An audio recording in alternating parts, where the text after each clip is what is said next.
Where Winds Meet is a game that seems simple at first glance, but the more you explore, the more you realize how deep and full of secrets it is. Today, we're getting straight to the point with 7 advanced tips that will completely transform the way you play, from the way you fight to the less obvious exploration tricks. If you're past the first few hours and want to truly master the world of Where Winds Meet, this video is for you. Where Winds Meet is a game that demands a lot of strategy and combat, especially when you're facing large groups of enemies. One tip I discovered that truly changed how I approach these battles is the combination of the Ghostbind and Dragon's Head abilities. Ghostbind is a move that immobilizes up to 6 enemies for 15 seconds, which, in practice, gives you a huge breather during the chaos of the fights. This is incredible because often, when you're surrounded, every second to breathe is pure gold. What I like most about this combination is how it creates that perfect moment for you to regroup. When I use Ghostbind, I clearly see the opportunity to activate Dragon's Head right after, which summons this dragon made of leaves and dust. The visual is already sensational, but what really matters is the gameplay effect. The dragon sweeps all the enemies, knocking down several at once. This not only gives instant relief from the combat pressure, but it also gives you a spatial advantage to maneuver. You know that feeling of being surrounded and not knowing where to run? With this combination, you gain a type of super armor, allowing you to withstand more attacks while making your move. In practice, this means that even if you're in the middle of an ambush, this sequence of abilities can turn the game in your favor. I've been through several situations where I thought I was going to die, but this tactic saved me. Another point I really like is how this duo allows for a more aggressive playstyle, even when the situation seems desperate. You don't just have to stay on the defensive waiting for a miracle, because the combination of these two abilities creates an excellent opening to counterattack or escape safely. This completely changes the dynamic and makes you feel like you have control of the battle, even against larger groups. In the end, for those who want to truly master Where Winds Meet, learning to use Ghostbind with Dragon's Head is essential. It's a combination that brings a feeling of power and tranquility, because you know you can handle the pressure and make a comeback when things get tough. Try using this strategy in your next matches, and you'll see how decisive it can be for your survival.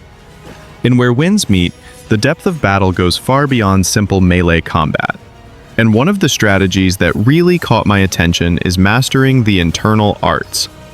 The game allows you to equip up to 4 of these internal arts, which can be universal or specific to different types of combat. The cool thing is that they buff your 8 sets of martial arts, meaning they are an extra layer of power that can completely change the outcome of fights. What I like most about this tip is the invitation to play with balance. It's not just about putting everything into attack or only focusing on defense, but finding the middle ground according to what the situation demands. In the most tense moments, the flexibility to swap internal arts is a huge advantage, especially if you like to venture into both PvE and PvP. This keeps the game dynamic and makes you always think about which combination will bring the best result at that moment. I've tested different builds myself by applying this internal art swap during matches, and I noticed how it potentiates my signature martial arts skills. Sometimes, in PvE, it's worth focusing more on defensive buffs to withstand mob attacks, while in PvP, a more offensive touch can be the deciding factor to take down the opponent quickly. The experience becomes much more strategic and engaging with this need to adjust your style to each confrontation.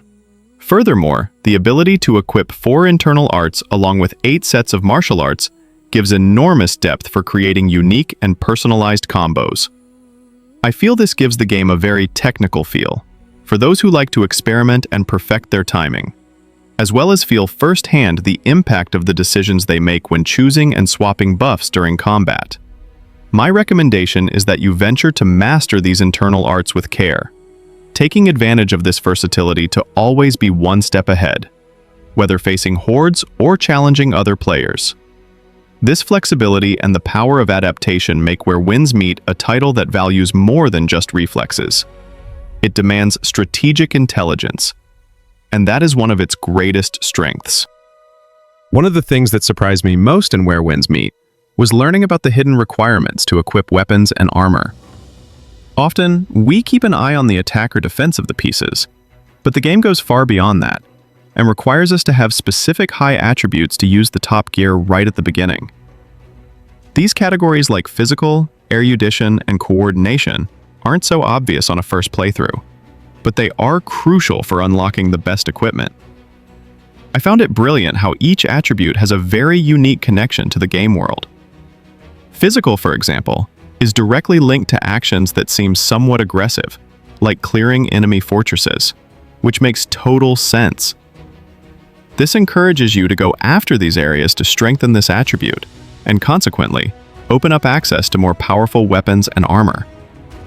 It's a form of reward that depends on your playstyle and your dedication to exploring these locations.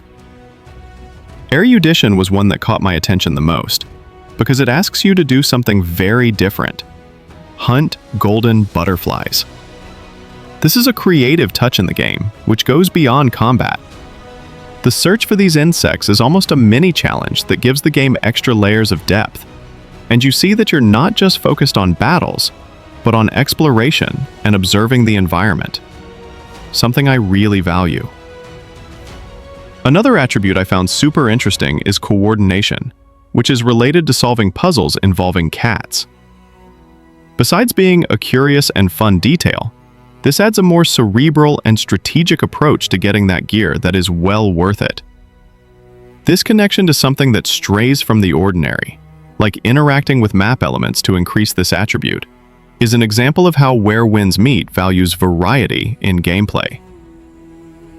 My advice for anyone who really wants to advance in the game and secure top equipment early is to focus on raising these hidden attributes.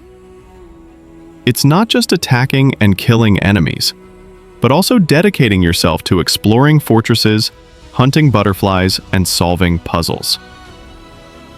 This tactical care with attributes makes the experience richer and guarantees you a real advantage in battles, as well as much greater immersion in the game world. It's well worth investing in this. The beginning of Where Winds Meet can be a bit challenging when it comes to investing in martial arts, because the upgrades are expensive and you don't want to go spending everything on something that might not fit your playstyle. One thing I learned and highly recommend is experimenting with a smart refund. This means you don't need to commit right away to all the arts, but rather focus on a few that you really like and test combos to see what works best for you. I found this strategy very liberating because instead of being stuck with a build that might not work out, you have the chance to reuse the spent materials to refine your moveset. For me, this took away that pressure of needing to get it right on the first try and greatly increased the fun, as it allowed me to explore new possibilities without fear of wasting important resources. The refund works like a second chance the game gives you to polish your fighting style. You can test different combos, see which martial arts best fit your rhythm in the different situations in the game, and then adjust your build with much more confidence. This flexibility makes character development a more personal and creative experience. I also felt that this approach helps save time and resources in the long run, because instead of leveling all the arts halfway, you invest heavily in the ones that will really push your gameplay forward. The smart refund is a trick to avoid waste and focus on the efficiency of your progress, which is essential so you don't get stuck at any point in the campaign. My tip is not to be afraid to test and invest only in what matches your style using this refund system. It brings a balance between experimentation and final results that makes Where Winds Meet such a captivating game, because it gives you total control over how your character evolves without punishing you if you want to change your mind along the way. Try this tactic and see how your journey becomes much more fluid and fun. In Where Winds Meet, one of the things I learned early is that prioritizing certain mystic arts makes all the difference, especially those focused on mobility and crowd control. When you unlock abilities like Cloud Steps, Meridian Touch, and Veil of Stillness early on, the game changes completely. I remember the first time I used Cloud Steps. It's insane to be able to do this jump with a grapple and still come down with that stomp that sucks the enemy's chi. This ability not only helps you escape, but also sends a strong message in combat. Meridian Touch is another one that won me over immediately, because immobilizing enemies from a distance was something I missed. This ability to stop the opponent mid-attack opens the way to set up more elaborate combos, control the pace of the fight, and avoid getting surrounded. For me, this art became essential for dealing with situations where the group of enemies starts to close in. That security that lets you breathe and plan the next move.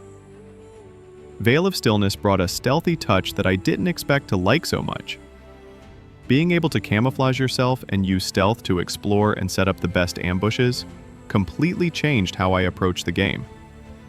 It's even more fun to investigate the scenery with this advantage, knowing you can pass unnoticed by entire groups and prepare the field for precise strikes. If you like a more calculating style, this is one of the first abilities I recommend focusing on. The cool thing is that these mystic arts also have synergy with using Tai Chi for environmental throws, which I thought was a brilliant idea. Using the environment to your advantage, throwing enemies against walls, abysses, or objects is a way to maximize damage and control, making the combat much more dynamic and creative. This gave me a new perspective on how much the environment can be an active part of the fight, and not just a backdrop. Overall, my experience showed me that investing in these mobility and control mystic arts early on not only improves exploration, but also transforms the way you set up your attack combinations. Where I used to feel somewhat limited, I now have a huge range of options to control the pace of combat and face complex challenges with more confidence. It's well worth focusing on them right at the beginning to get that feeling of total mastery in the game. PvP and Where Winds Meet is a true test of skill and intelligence. And one of the things I learned firsthand is that you can't get attached to a single weapon or strategy. The game requires you to build a versatile build and always be attentive to reading your opponent's states. Testing your strategies in 1v1 arenas is fundamental to understanding how your style works against different opponents. And this helped me a lot to realize that adaptability is the key to survival. What I like most about PvP is this constant need to vary, mixing stances, the use of chi, and counters fluidly. It's not just about attacking blindly, but studying what the opponent is doing and responding accordingly. This mix makes the combat dynamic and unpredictable, which brings much more adrenaline to every duel I face. For me, it's almost like a game of chess where every move has to be thought out and planned, but with the adrenaline of melee combat. A technique that became my trump card is using parry against the enemy's red attacks. Knowing the timing to block at the right moment and unleash massive counters not only turns the duels in your favor, but also gives a feeling of total mastery of the fight. I caught myself several times celebrating that perfect parry and combo sequence that left the opponent with no chance. And that only comes with practice and close attention to the details of the movements. Furthermore, understanding the right time to continue attacking after the opponent's stagger is crucial. Often, what defines a victory or defeat in PvP is knowing how to press at the exact moment, taking advantage of that instant when the opponent is vulnerable to ensure maximum damage and maintain the initiative in combat. I learned this timing through trial and error, and today I consider it one of the most satisfying aspects of the game. In the end, my tip for those who want to do well in PvP in Where Winds Meet is not to get comfortable with a single weapon or style, and to invest time in understanding every detail of the fight's rhythm. Testing, failing, and adapting are essential steps to create a build that works well in any situation. And mastering reading the opponent's states is what will make you stand out in the arenas. This strategic and tactical experience that the game offers is, for me, what makes PvP so engaging and challenging. One of the strategies that surprised me the most while playing Where Winds Meet was using the combination of Veil of Stillness and Flaming Meteor to optimize stealth, especially in enemy camps.